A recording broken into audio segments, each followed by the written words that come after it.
Mobile থেকে সব কিছু নিয়ে গেছে আমাকে না বলে। আমি তো তখন অচেতন, আমি তো সচেতন না, আমি একদম অচেতন হয়ে আছি, একবার অজ্ঞান হয়ে আছি আমি।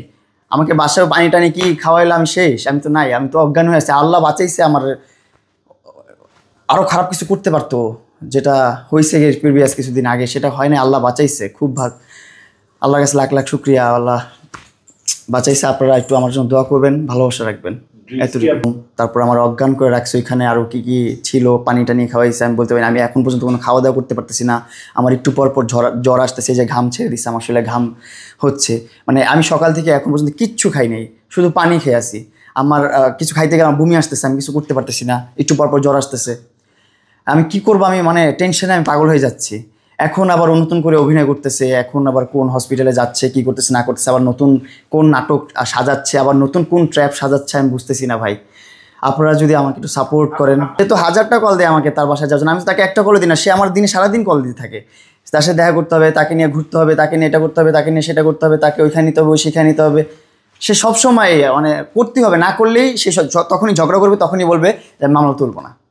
এটাই তার মূল কথা। কালকে তাকে নিয়ে রাতে ঘুরতে বের হই নাই কেন, এটা হলো তার আক্ষেপ, তার ক্ষোভ। তার নিয়ে কেন ঘুরতে বের হলাম না আমি অনেক ভোরবেলা কেন গেলাম বা রাত করে কেন গেলাম, এইটা নিয়ে তার আক্ষেপ, অনেক জিদ।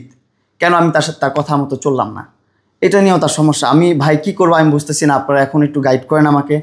আমি খুবই অসহায়, আমার কিছু করার নেই এখন আর। তাহলে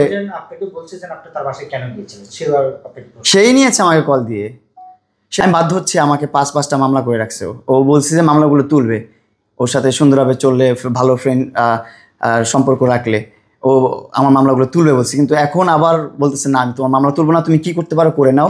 প্লাস এটাও বলছে আজকে যে আইন বাইরেও অনেক কিছু আছে, সেটার জন্য তৈরি থাকো, প্রস্তুত থাকো। অলরেডি আমার পেজ, আমার অ্যাকাউন্টের পিছনে ওরা স্পামারদেরকে লেলাই দিছে। ভাই স্পামারদের ভাইদেরকে আমি রিকোয়েস্ট করি, ভাই আমার পরিবারটা চালাই আমি এই সোশ্যাল মিডিয়া দিয়ে। আপনারা প্লিজ আমার অ্যাকাউন্টগুলোর দিকে ওর কথায়, ওর বা ওর টাকা পয়সা খেয়ে বা ওর কথায় পড়ে আমার ক্ষতি করতে আসবেন না ভাই। সবার কাছে রিকোয়েস্ট ভাই, আপনারা এক তো মানুষ, আপনি যদি আমার জায়গায় থাকতেন, আমার এই ট্র্যাপটাতে আপনি পড়তেন, তাহলে বুঝতেন আমি মানসিকভাবে কতটা ডিপ্রেস, কতটা খারাপ অবস্থায় আছি। আমি এক্সপ্লেন করতে পারবো না। আমি যে শুকায় যাচ্ছি, আমার শরীর ভেঙে যাচ্ছে, সব কিছু হয়েছে শুধুমাত্র এক টেনশনের কারণে। আমার কিছু নাই এখন, কি বলবো আমি। আমার তো ওর মতন এত স্ট্রং ব্যাকগ্রাউন্ড না আমার। ওর সব ধরনের লবিং আছে, সব ধরনের। ও কোথায় কোথায় ফোন দেয়, আপনারা ওর কল লিস্ট চেক করলে অবাক হয়ে যাবেন। আচ্ছা মামুন, আপনি গতকালকে তার বাসায় কেন গিয়েছিলেন? সেটা আপনি বললেন যে শুধু অ্যাজ এ ফ্রেন্ড, তাই না? হ্যাঁ। তাহলে আপনি তার বাসায় গিয়েছেন, তার বেডরুম পর্যন্ত গিয়েছিলেন? যাওয়ার কারণ হচ্ছে ও ফোন দিচ্ছে, ও যাইতে বলছে, ও বসতে বলছে আমরা মুভি দেখবো, এটা করবো সেটা করবো, যে গেলাম। যাওয়ার পর আমি আমাকে অচেতন রেখে আমার মোবাইল থেকে যত ছবি ছিল, যত ভিডিও ছিল সব বের করে নিয়েছে, যত মানুষের সাথে চ্যাটিং করছি, যত কথাবার্তা বলছি। ভাই আমি তো এখন একটা সিঙ্গেল বয়, আমি এখন আমার ফ্রেন্ডস হবে, গার্লফ্রেন্ডস হবে, বান্ধবীরা হবে, স্বাভাবিক একটা বিষয়। ও সব ইন্টারভিউতে আপনারা যখন প্রশ্ন করেন যে মামুন বিয়ে করলে কিছু করবেন কি না, ইন্টারভিউতে এসে বলে যে না কিছু করবে না। কিন্তু এখন দেখেন, আমি বিয়ে করি নাই, প্রেম করি নাই, কোনো কিছু করি না, জাস্ট ফ্রেন্ড আমার যাদের সাথে ভালো সুমধুর সম্পর্ক, তাদেরকে নিয়েও রিউমার ছড়ানো শুরু করে দিচ্ছে, বাজে বাজে ভিডিও আপলোড করা শুরু করছে। তারপর অনেক আর্টিস্ট আছে যাদের সাথে আমি কাজ করতে গেছি, মিউজিক ভিডিও করতে গেছি বা কন্টেন্ট করতে গেছি, ওই টাইমটাতে আমরা একটা স্ন্যাপ নিয়ে রাখছি, ভিডিও নিয়ে রাখছি, ওই ভিডিওগুলো আপলোড করতেছি। ওইগুলো তো ভাই নেগেটিভ না। এর মাঝখানে আবার আরেক কোন কার কুকীর্তি আকাম এগুলো আবার ঢুকাই দিচ্ছে আমার ভিডিওর মাঝখানে।